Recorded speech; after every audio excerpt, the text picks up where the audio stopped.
예수님 하면 무엇이 떠오르십니까? 예수님 하면 떠오르는 이미지라고나 할까요? 그것을 앙케이트 조사를 만약에 한다면 저는 단연 이것이 1등이 아닐까 싶은데요. 바로 목자이죠, 목자. 예수님 하면 아마 목자가 가장 먼저 떠오르지 않을까 싶습니다. 사실 생각해보면요, 예수님도 스스로를 나는 선한 목자다라고 말씀하신 적이 있어요. 그래서 지나가시다 보면 그 선한 목자라는 교회 이름도 우리가 많이 좀 볼 수 있고, 또 선한 목자라는 찬송도 있죠. 선한 목자 구세주여라는 찬송도 있습니다. 선한 목자라는 그 낱말 자체가 참 예쁘다, 이런 생각이 좀 들어요. 하면 할수록 말이죠. 우리도 예수님을 그렇게 고백하죠. 예수님은 우리의 목자이십니다. 할렐루야. 네. 근데 그 말을 다른 말로 하면요, 반대로 우리는 그분의 양이라는 말도 될 수 있겠죠. 그런 고백이 동시에 담겨 있는 것이죠. 예수님은, 하나님은 우리의 목자이시고 우리는 그분이 기르시는 양이다. 이런 고백이 우리가 하는 신앙 고백의 중요한 부분이죠. 그런데 그 주님, 우리 하나님을요, 이 목자라고 표현하는 것을 성경에서 보면 예수님 이전 시대에도 참 많이 있었습니다. 그러니까 구약에도 많이 나온다는 말씀이죠.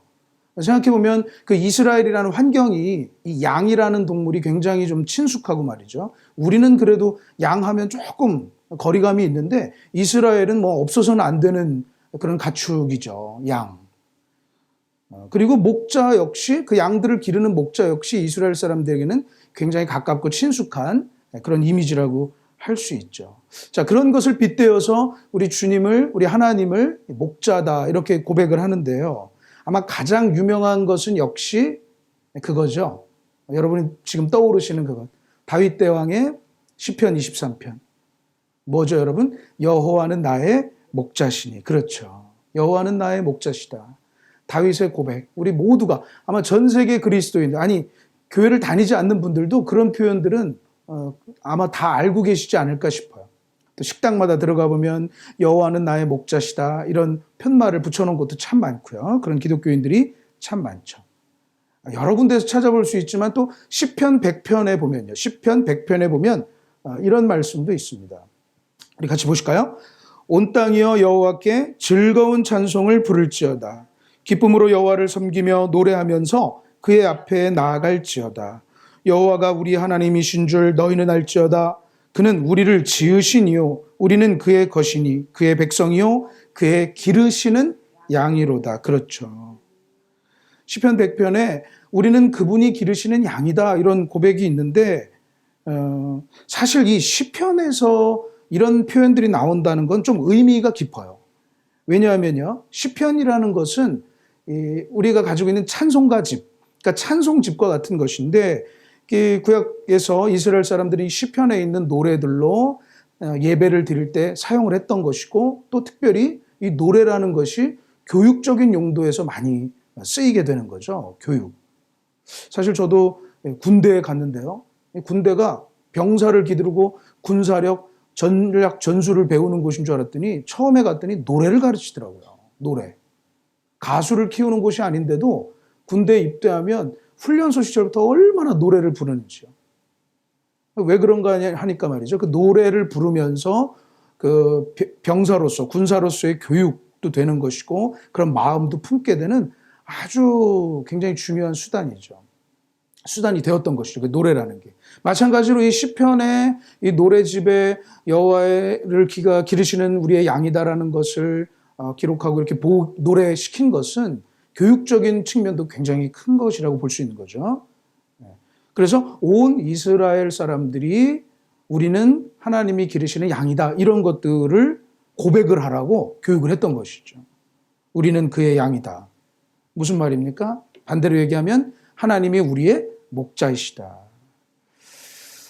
그렇게 그 옛날 이스라엘 사람부터 오늘 우리에 이르기까지 주님은 우리의 목자이시다, 우리는 그의 양이다, 이렇게 고백하는데, 여러분 그 고백의 그 내용이라는 게 뭡니까?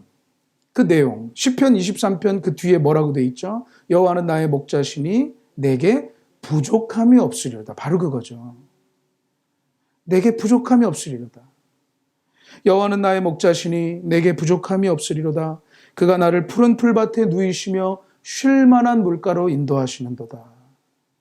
그리고 그 뒤에 내 영혼을 소생시키시고 뭐 이렇게 나가는데요. 하나님이, 주님이 나의 목자이시고 예수님이 나의 선한 목자 되시고 나는 그분의 양입니다라는 것은 바로 그분이 우리를 인도해 가신다는 거죠. 어디로요? 푸른 풀밭, 쉴 만한 물가로. 주님의 인도함을 받으며 우리가 그 안에서 만족하고 감사하고 충만한 것, 그것이 우리의 부족함이 없는 것, 그것이 우리의 신앙 고백인 거예요. 내 영혼을 소생시키시는 분, 목자 되신 주님이시다. 여러분 그렇게 한번 묻고 싶습니다. 여러분 그렇게 믿으십니까? 그렇게 고백하십니까? 할렐루야, 맞습니다. 그런 목자를 참 우리가 가지고 있고 고백한다는 건 참 기쁘고 감사한 일이죠. 사실 양으로서 우리가 좀 생각을 해보면요. 어떤 목자를 만나느냐가 참 중요한 일이에요. 어떤 인도자, 어떤 리더십을 만나느냐가 우리 인생에도 참 중요한 거예요.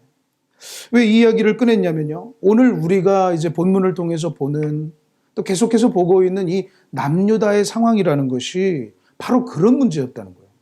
그런 목자를 만나지 못했다는 것이죠. 우리 1절, 2절 한번 가보실까요? 오늘 본문 1절, 2절 말씀으로 우리 같이 한번 가보십니다. 여호와의 말씀이니라. 내 목장의 양떼를 멸하며 흩어지게 하는 목자에게 화 있으리라. 그러므로 이스라엘의 하나님 여호와께서 내 백성을 기르는 목자에게 이와 같이 말씀하시니라. 너희가 내 양떼를 흩으며 그것을 몰아내고 돌보지 아니하였도다. 보라, 내가 너희의 악행 때문에 너희에게 보응하리라. 바로 그거죠. 여러분 여기에서 그런 나쁜 목자들이 있는데 그 목자라는 게 누굽니까? 바로 그 남유다의 왕들을 지금 지칭하는 것이에요. 그리고 그 왕들이, 그 목자들이 그 양떼, 즉 남유다의 백성들이겠죠. 그 양떼를 멸망하게 하고 흩어지게 하고 그렇게 했다는 것이죠. 결국요, 양의 입장에서 보면 목자 나름이에요. 어떤 목자는요, 참 푸른 풀밭과 쉴 만한 물가로 인도하지만 어떤 목자는 이렇게 멸망하게 하고 흩어지게 하는 대로 인도할 수 있다는 것이죠. 그것을 우리는 이미 봤어요. 이전 장 예레미야 22장. 사실 오늘 말씀은 그 22장에서 연결되는 좀 말씀인데요. 22장에서 우리가 봤던 대로 그 안타깝게 전사했던 요시야 왕 이후로 여러분 기억나십니까? 여호아하스, 여호야김, 여호야긴, 그리고 이제 나중에 시드기야 왕에 이르기까지 우리가 계속 그 왕들의 행태를 보면서 결국 나라를 멸망하게 하고 흩어지게 하는 그런 일까지 되게 된 것이죠. 그들의 문제가 뭐였습니까? 그들의 문제가 뭐였다고 예레미야 선지자가 고발하고 있죠. 정의와 공의를 행하지 않았다는 것이죠. 그것은 우리가 이미 봤지만 왕으로서의 책임을 다하지 않았다는 것이에요. 그리고 왕이 그것이 참 중요한 일이 뭐냐면 정의와 공의를 행하는 것은 그것으로서도 참 올바른 일이지만 더 중요한 건 뭐라고 그랬죠? 그것이 하나님의 말씀, 곧 하나님의 뜻이라는 거였죠. 그러니까 그들이 그 정의와 공의를 행하지 않았다는 것은 결국 하나님의 말씀에 관심 없었던 것, 하나님의 뜻에는 전혀 관심 없었다는 것을 얘기한다고 말씀드렸어요. 그래서 예레미야는요, 그런 부분에 대해서 그 왕들, 그 왕조, 그 왕실에 대해서 아주 적나라하게 비판하고 아주 무서운 예언을 했던 것이고 결국 그 예언대로 망하게 됐죠. 그 왕들이요, 얼마나 그 참담한 최후를 맞이했는지 이미 봤어요. 그 예언대로 말 그대로 그냥 끝장나버렸어요. 근데 여러분 더 중요한 것이 있어요. 뭡니까 그게? 그 왕들이 잘못해서 왕들이 그렇게 참담한 최후를 잡혀가고 버려지고 그런 것들도 우리가 봐왔지만 참 그 사람들한테도 비극이지만 정말로 그들이 더 아주 중요한 결과라는 것은 뭐냐면 그런 그 목자들 때문에 누가 백성들이 고통을 당했다는 거예요. 왕이야 자기들이 잘못했으니까 그 벌을 받지만 뭐 일부 백성들도 그 벌을 받을 만한 짓을 또 하고 우상숭배도 했겠죠. 뭐 우리가 흔히 얘기하는 선량한 시민들, 선량한 백성들 뭐 하나같이 그들 때문에 고통을 당하게 된 것이죠. 뭡니까? 이 잘못된 목자를 만나가지고요. 잘못된 목자들 때문에 그렇게 된 것이에요. 고생하게 된 것이에요. 어땠습니까? 계속된 전쟁으로 인해서 그 잘못된 왕들이 다스리는 그 목자들이 있을 때 어땠습니까? 계속된 전쟁으로 아버지를 잃고 뭐 가족들을 잃고 말이죠. 또 나중에는 적국의 포로로 끌려가서 그 나라 잃은 서름 속에 그 포로의 삶을 살게 되고 또 남아있는 사람들도 더했어요. 포로로 끌려가지 않고 남아있는 사람들 상황도 어려운 게 그 여호야긴 왕 때 바벨론으로 왕부터 시작해서 뭐 지도자들 또 뭐 그리고 뭐 성경에 보면요 용사들 또 장인들 이런 사람들을 다 끌고 갔다는 거예요. 그래서 열왕기야 말씀에 보면 그 남아있는 자들 있지 않습니까? 그 이스라엘에 끌려가지 않고 남아있는 사람들은 비천한 사람들밖에 없었다. 이렇게 얘기를 해요. 이미 여호야긴 왕 때 잡혀간 사람들 다 잡혀가고 소위 진짜 쓸모 있는 사람들은 다 잡혀가고 이제 남아있는 사람들은 그냥 비천한 사람들 그런 사람들밖에 없었다. 이렇게 얘기를 해요. 좀 과장된 표현이라고 생각도 되는데요. 그렇게 되었다는 거예요. 성경 말씀 말이죠. 그러니까 그 남아있는 사람들하고 나라를 꾸려가던 그 마지막 시드기야 왕 때는 어땠겠어요. 나라가. 그래서 그 시드기야 왕 때는 실제로 막 나라가 혼란하고 혼동에 빠지고 막 그랬다는 기록들이 많이 있습니다. 뭡니까 여러분? 결국 그 나쁜 목자들 때문에 그 잘못된 목자들 때문에 그들의 실정 속에서 그 백성들이 엄청난 고통을 당하게 된 거라는 거죠. 근데 이 부분이요. 오늘 우리에게 적용해 보면 참 우리에게도 좀 의미심장해요. 오늘날은 사실 왕이 다스리는 시대는 아니죠. 신분 계급 없어졌어요. 물론 그게 이제 100년밖에 안 됐지만 말이죠. 여러분 이제 왕의 권위로 다스리는 시대는 아니에요. 신분 계급도 없어요. 물론 이제 젊은이들이 소위 그 수저 계급론에서 뭐 누구는 금수저다, 뭐 누구는 뭐 은수저다, 뭐 얘기하지만 그것이 뭐 마음에 있는 거지 명목상으로 있는 것은 아니에요. 소위 이제 민주 사회가 되었어요. 모든 사람들이 법질서 아래에서 누가 누구를 지배하고 이런 게 없어졌어요. 그런 역사적인 발전도 하나님의 은혜 때문이라고 말하고 싶습니다. 하나님의 은혜인 것입니다. 태어났는데 나는 노예니까. 태어났는데 우리 아버지가 노비니까. 이런 거 없어졌어요. 이게 하나님의 은혜죠. 그리고 모든 사람들이 결국 하나님 앞에서 평등하고 공평한 기회를 얻게 됩니다. 지금은. 하지만요, 여러분.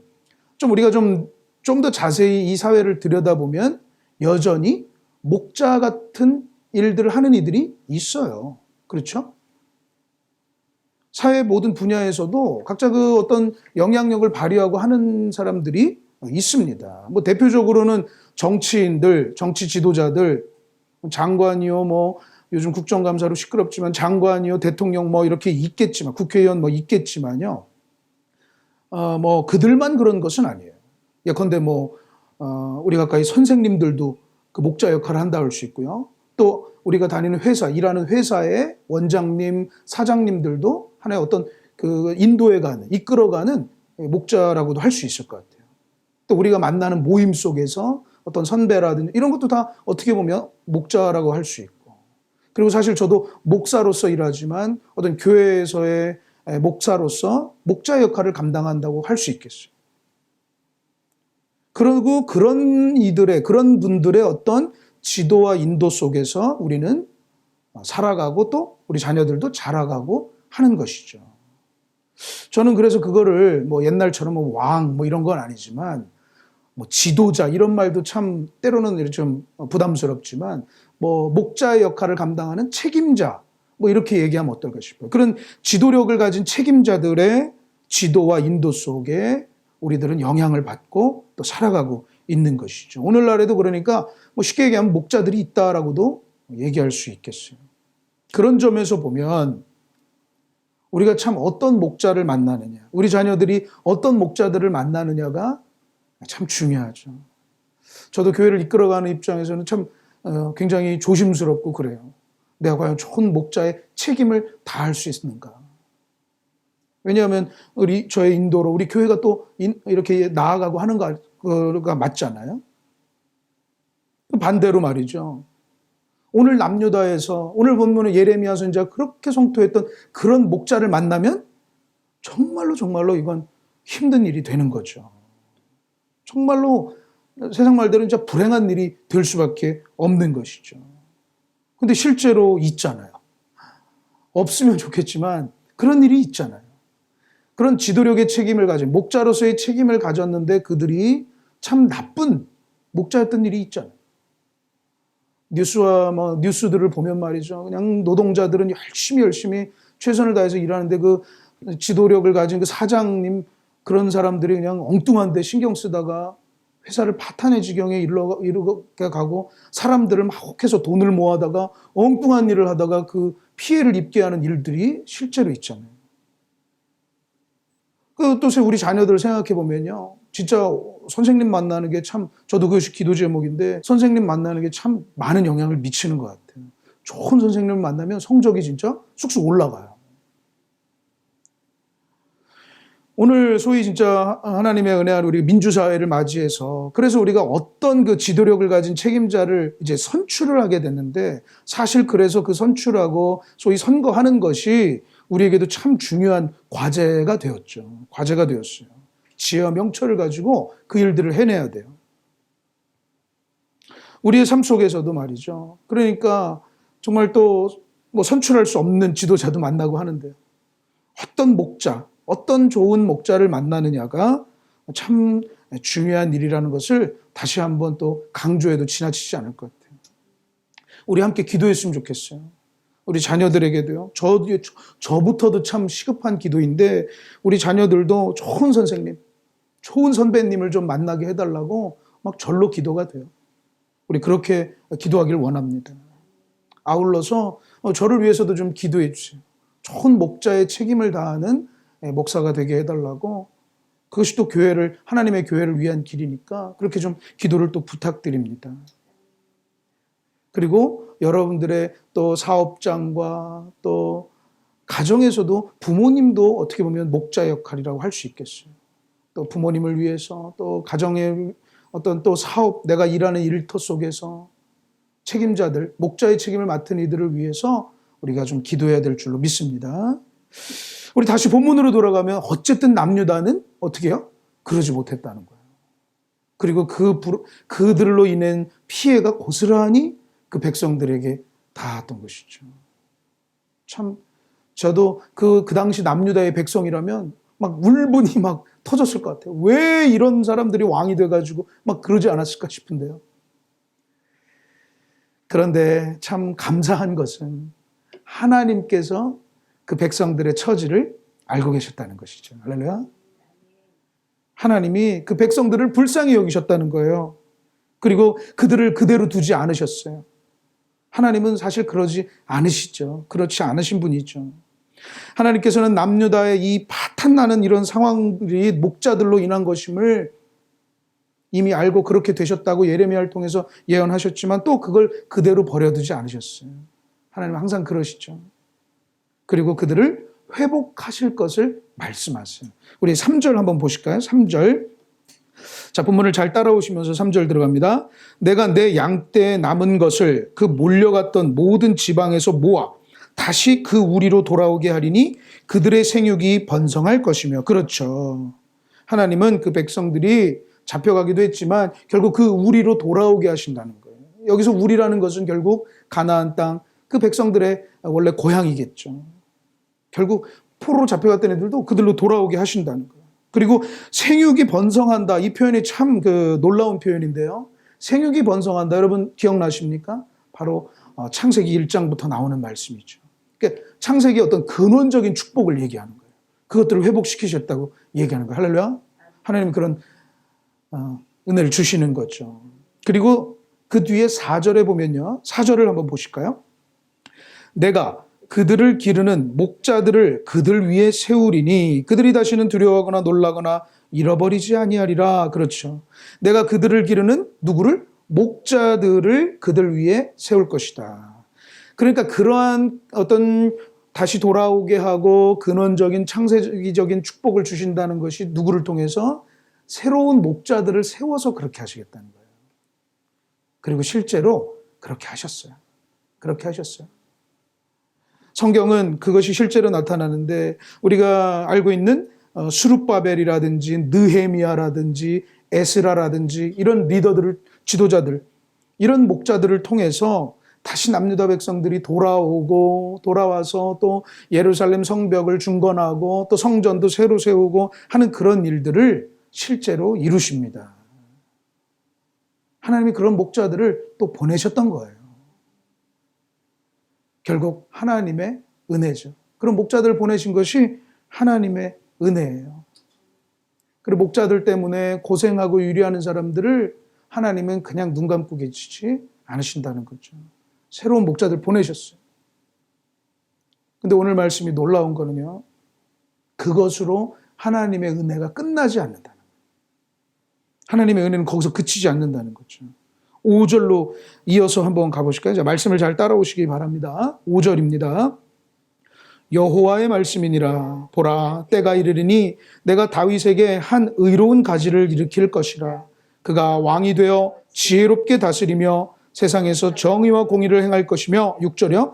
그의 날에 유다는 구원을 받겠고 이스라엘은 평안히 살 것이며 그의 이름은 여호와 우리의 공의라 일컬음을 받으리라. 아멘. 그렇죠.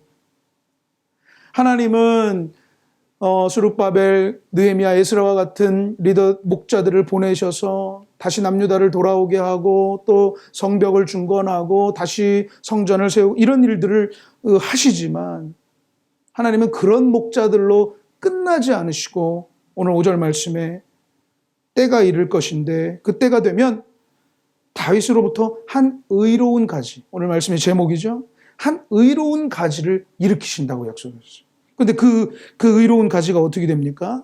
왕이 되고요. 그리고 그 왕이 되어서 지혜롭게 다스리고 정의와 공의를 행할 것이라는 거죠. 완전한 목자가 세워진다는 거예요. 그 땅의 사람들에게 지혜로운 다스림이 통치가 이루어지고요.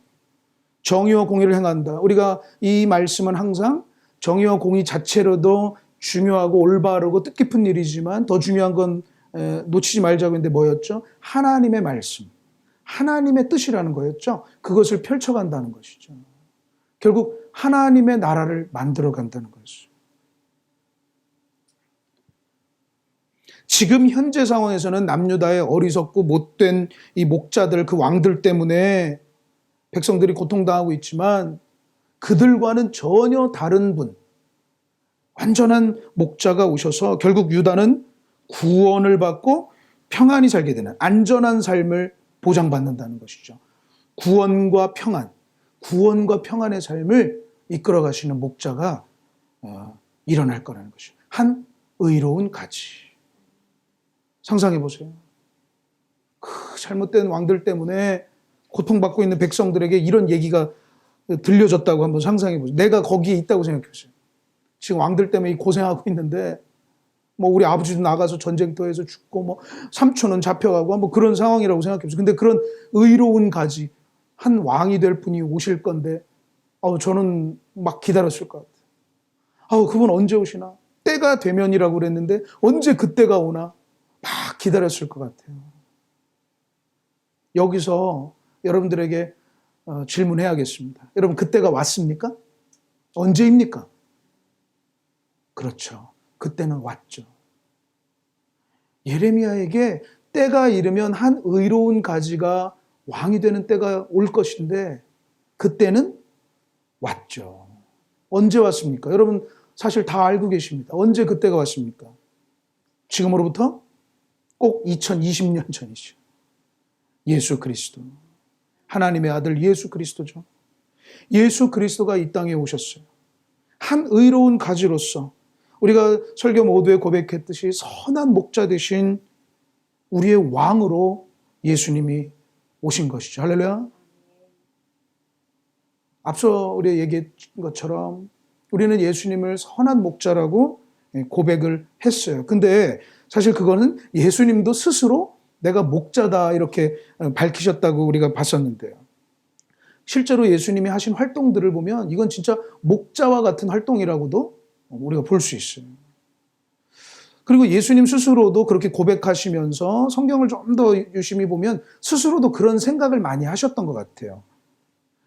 대표적으로 마가복음 6장에 보면은요, 이런 말씀이 나오는데, 우리 같이 읽어보실까요? 예수께서 나오사 큰 무리를 보시고 그 목자 없는 양 같음으로 인하여 불쌍히 여기사 이에 여러 가지로 가르치시더라. 예, 마가복음 6장의 말씀인데, 예수님은 참 그 어떤 이적과 어떤 가르침으로 구름군중을 항상 몰고 다니셨던 것 같아요. 사람들이 항상 예수님 보기 위해서 많이 모였는데, 그런 큰 무리들을 보면 어떻게 해요? 목자 없는 양같이 보셨다는 거예요. 그게 예수님의 시선이었어요. 그리고 그것을 어떻게 해요? 불쌍히 여기셨다는 거죠. 이 말은 뭡니까? 사람들이 마치 목자 없는 양 같은데 그 목자 없는 양이라는 게 얼마나 불쌍한지 잘 알고 계셨다는 거예요. 이해되십니까? 항상 자기에게 오는 사람들이 목자 없는 양같이 보이셨다는 거예요. 근데 그게 얼마나 불쌍한 일인지를 알고 있다는 거예요. 목자 없는 양, 진짜 불쌍하죠. 목자 있는 양은 푸른 풀밭으로 쉴만한 물가로 인도하는데, 목자 없는 양은 어디가 푸른 풀밭인지, 어디가 쉴만한 물가인지 모른다는 거죠. 열심히는 찾을 거예요. 여긴가? 저긴가?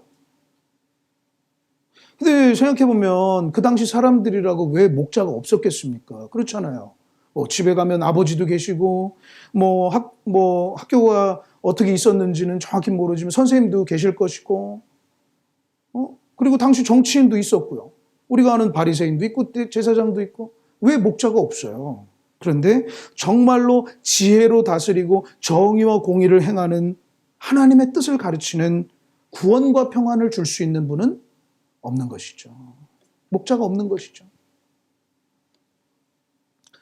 오늘 우리도 어떻게 보면 목자의 책임을 하는 사람들과 함께 살아가면서 그들의 어떤 인도와 지도력 속에서 우리가 또 살아가고 있는데, 사실 우리 주님은 오늘 우리를 보면서도 이 목자 없이 살아가는, 또 때로는 제대로 된 목자 없이 살아가는 우리의 삶을 굉장히 불쌍히 여기실 거라고 봅니다. 불쌍히 여기실 거예요. 목자 없는 상황이 얼마나 불쌍한지. 마치 그 남유다와 상황과 비슷할 수 있다는 거죠. 만약 이 말씀을 들으시는 분 중에 좋은 목자를 만나신 분이면 참 부럽다고 얘기하고 싶어요. 생각해보면 우리가 좋은 목자를 만나는 일 사실 별로 없습니다. 그분이 좋은 분이라고 따라가다 보면 꼭 이렇게 흠이 보여요. 그래서 또 실망하게 되고, 열심히 그를 지지했지만 그의 어떤 모습으로 인해 또 낙망하게 되고, 이 사람은 아닌가 보다 하게 되고 말이죠. 사람에게서는 참 그런 목자를 만나는 게 참 힘든 일이에요. 물론 그 중에 만나는 분도 있지만 행운이라고밖에 얘기할 수 없을 것 같아요. 하지만 여러분, 걱정하지 마십시오. 걱정하지 마십시오. 왜요? 예수님께서 우리의 목자가 되어주십니다. 할렐루야. 우리 처음 고백했듯이 예수님이 우리의 선한 목자가 되어주십니다. 우리의 목자가 돼요. 우리는 그분의 양이 될 수 있어요. 예수님이 스스로 말씀하셨어요. 내가 선한 목자라고. 사람들이 제발 좀 목자가 되어달라고 한 게 아니라 예수님 스스로 내가 목자가 될 것이다라고 얘기하신 거예요. 한 의로운 가지, 예수께서 왕이 되어 우리의 목자가 되어 주십니다. 베드로전서에서는요, 이렇게 말씀하고 있어요. 우리 같이 읽어보실까요? 너희가 전에는 양과 같이 길을 잃었더니 이제는 너희 영혼의 목자와 감독 되신 이에게 돌아왔느니라. 우리가 전에는 목자 없는 양같이 길을 잃었지만 지금은 우리의 목자 되신 우리 주님께 우리가 돌아온 거예요. 예수님을 영접하며 우리 예수님을 고백하며 그렇게 된 거예요. 그리고 예수님이 우리의 목자가 되어 주시는 거예요. 그리고 결국 그 예수님은 우리를 푸른 풀밭과 쉴 만한 물가로 인도하실 것입니다. 푸른 풀밭과 쉴 만한 물가로 내 영혼을 소생시키시고 우리에게 만족을 주실 거예요. 그런 선한 우리 목자가 되어주십니다. 혹시 누군가 뭘 믿고 그렇게 얘기하십니까? 증거가 뭡니까? 물어보면 저는 그렇게 얘기하고 싶어요. 우리 증거 있죠. 십자가 있죠. 십자가. 사실 예수님이 선한 목자라고 얘기할 때는 더 중요한 내용이 있었어요. 우리 그 뒤에 말씀 보실까요? 요한복음 10장에 예수님께서 나는 선한 목자다 이렇게 얘기하시는 부분이 있는데요. 같이 한번 읽어보겠습니다. 나는 선한 목자라. 내가 내 양을 알고 양도 나를 아는 것이 아버지께서 나를 아시고 내가 아버지를 아는 것 같으니 나는 양을 위하여 목숨을 버리노라. 그렇죠. 예수님이 선한 목자라는 것은 양들을 위해서 목숨을 버리는 거예요. 그리고 그렇게 하셨죠. 이게 예수님의 목자상의 정체예요. 예수님이 선한 목자라고 말만 이렇게 얘기하고 나를 따라와라, 내가 뭐 많이 먹여줄 것이다 이렇게 얘기한 것이 아니라 예수님은 정말 그 말씀 그대로 사람들을 위해 목자 없는 양 같은 사람들을 불쌍히 여기며 자기 목숨을 버리신 거죠. 십자가에서 버리신 거죠. 그러므로 십자가는 예수님이 우리의 참 목자이시고 선한 목자 되시는 분명한 정확한 명확한 증거가 될 수 있는 거예요. 예수님께서 그 선한 목자가 되신다는 것, 오늘 본문에 한 의로운 가지 이렇게 예언을 하고 있었던 거죠. 여기서 가지라는 말은요, 히브리 말로 이제 째마흐라는 말을 쓰고 있는데 사실 이게 브랜치, 그러니까 가지로 번역이 됐지만 성경의 다른 부분에는 순, 뭐 이렇게 번역된 부분도 있어요. 원래 뜻으로 싹, 가지가 생기는 싹, 순, 뭐 이런 뜻이 있거든요. 순 아시죠, 여러분? 순? 새로 막 굵은 가지에서 자라 올라오는. 그러니까 예수님이 한 의로운 가지 할 때 그 가지라는 거는 완전히 남유다의 왕조에 다 말라버린, 실제로 22장 마지막 부분에 이제 대가 끊길 것이라는, 왕조가 끊어질 것이라는 예언이 있지 않습니까? 완전히 그 왕조는 말라버린 거예요. 하지만 거기에서 새로운 싹을 틔워서 가지로 오신다는 거였죠. 새로운 순으로 오신다는 거예요. 모든 사람들이 절망하고 이제는 목자는 없어. 이제는 나를 이끌어줄 그런 이는 존재하지 않아. 나는 그냥 세상에 혼자일 뿐이야. 라고 고백할 때, 그렇게 한탄할 때 예수님은 새로운 한 의로운 가지, 새로운 한 의로운 싹으로 오신다는 것입니다. 우리에게 새로운 희망이 되실 거예요. 또 한편으로 의로운 가지 할 때 이 의롭다는 말은요, 뭔가 정의롭고 이런 뜻이 아니라 그러니까 법적으로 합당하다 이런 뜻을 좀 이해하시면 좋겠어요. 그러니까 왕이 될 만하다, 적합하다 뭐 이런 뜻이에요. 근데 여기에 놀라운 비밀이 있습니다. 신약 성경을 처음 펼치시면 마태복음 1장이 나오는데 그 맨 앞 구절에 예수님을 소개하는 아주 중요한 구절이 있죠. 뭡니까? 아브라함과 다윗의 자손 예수 그리스도, 이렇게 얘기하죠. 예수 그리스도를 다윗의 자손으로 명시하고 있어요. 그래서 오늘 말씀에도 한 의로운 가지가 다윗의 한 의로운 가지라고 얘기하고 있어요. 다 말라 비틀어져 버린 그런 곳에서 새로 태어나는 싹이지만 예수님은 그 다윗의 왕가 속에서 그분의 그 왕위를 이을 만한 합당하고 적합한 이다라는 것을 고백하는 거예요. 근데 생각해보면 꼭 다윗의 왕가일 필요 없지 않습니까? 그렇잖아요, 여러분. 다른 사람 세워도 되잖아요. 사실 다윗도 왕이 된 게 사울의 왕이거나, 물론 사위이긴 했지만, 그가 골리앗을 이기면서 사위가 됐지만 사울하고 무슨 혈연 관계가 있는 건 아니에요. 지파도 달라요. 그렇게 따지면 다른 사람 세워도 되는데 왜 꼭 예수님입니까? 여기에 놀라운 비밀이 있다는 것은 바로 다윗의 언약에 있습니다. 하나님께서는 수백 년 전에 그 다윗에게 언약하기를 네 집과 내 나라가 내 앞에서 영원히 보존되고 네 왕위가 영원히 견고히 서리라, 영원히 견고하리라 이미 예약하셨어요. 그래서 이 구약에는요, 두 가지 중요한 언약인데 그것이 이제 아브라함의 언약, 다윗의 언약 이렇게 이제 얘기를 해요. 그러니까 하나님이 예수님께서 다윗의 그 한 의로운 가지로 나오신 것은 결국 하나님께서 오래전에 다윗과 언약한 그 언약을 이루어 가신다는 거예요. 그것은 무슨 얘기입니까? 하나님은 그 약속을 어기시는 분이 아니에요. 우리나 사람들이나 약속해놓고 깨져. 하나님은 그 말씀과 그 약속을 어기시거나 깨시는 분이 아니에요. 수백 년이 지나서도 그 언약은 반드시 이루어지십니다. 오늘 하나님이신 예수님을 우리가 선한 목자로 고백할 때요, 우리를 푸른 풀밭과 쉴만한 물가로 인도하시며 내 영혼을 소생시키신다는 그 약속은 언제든지 이루어진다는 것입니다. 할렐루야. 그리고 예수님께서 승천하시기 전에 세상 끝날까지 너희와 항상 함께 있으리라 약속하신 그것 지키십니다. 지키셔요. 예수님 자체가 하나님 약속의 증표였어요. 사랑하는 여러분, 오늘 십자가를 통해서 예수님은 자신이 목숨까지, 양들을 위해 목숨까지 버리는 선한 목자임을 보여주시고, 또 한 의로운 가지로서 하나님의 언약은, 약속은 절대 사라지지 않고 끊어지지 않는다는 것을 또한 스스로 몸소 보여주셨어요. 당시 예레미야의 말씀을 정말 하나님의 말씀으로 듣던 사람들은 참 그걸 기다렸을 거예요.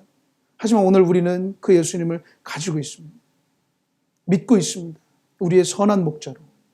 우리의 삶 속에서 비록 내가 일터나 학교나 여러 곳에서 내가 참 목자를 만난 일이 없다, 안타까울 수 있지만 우리 마음속에 예수 그리스도는 우리의 선한 목자가 되셔서 우리와 세상 끝날까지 함께 하시며 우리를 인도하실 것입니다.